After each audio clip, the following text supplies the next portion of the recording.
कीर्ति जी, yes ma'am. आप यहाँ पे क्या लर्न कर रहे हैं? एडवांस सेक्शन में। आप उसमें मुझे VLOOKUP फंक्शन एक्सप्लेन कर सकते हैं? Yes ma'am. ओके।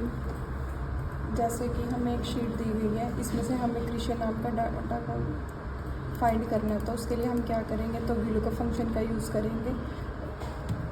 VLOOKUप फॉर्मूला लगाएंगे is equal to VLOOKUP, tab press करेंगे जिससे फॉर्मूला एक्टिव हो जाएगा। लुकअप वैल्यू में हम स्टूडेंट नेम लेंगे, देन कॉमा लगाएंगे, उसके बाद टेबल एरिया में हम पूरी टेबल को सिलेक्ट करेंगे, देन कॉमा, उसके बाद इंडेक्स नंबर हमारा क्या है 2 है, तो हम 2 लिखेंगे, देन कॉमा, उसके बाद 0 प्रेस करेंगे, ब्रैकेट क्लोज करके एंटर कर देंगे। ये देखो हमारा फादर नेम आ गया है। उसके बाद हमें अगर मोबाइल नंबर और कोर्स नेम सेलेक्ट करना है तो उसको हम ट्रैक कर देंगे, जिससे हमारा मोबाइल नंबर और कोर्स नेम भी आ जाएगा। ठीक।